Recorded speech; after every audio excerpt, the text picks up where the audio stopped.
Labas po ang ICC ng ganong klaseng order to freeze the assets of the former president.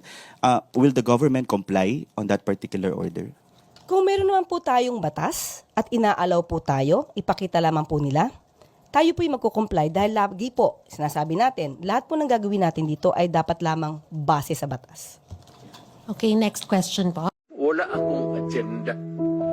Wala akong dinagdag na baski isang poste sa bahay ko. Wala akong bagong kotse. Hindi ako nakatikim ng Mercedes-Benz. Dinibdib ko talaga ang trabaho ko para sa bayan ko.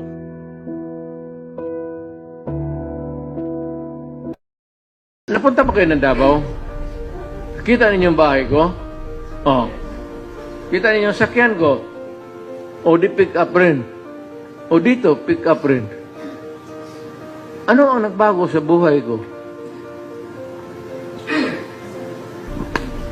Ang nagbago, ang bayan na pinagpatakbo.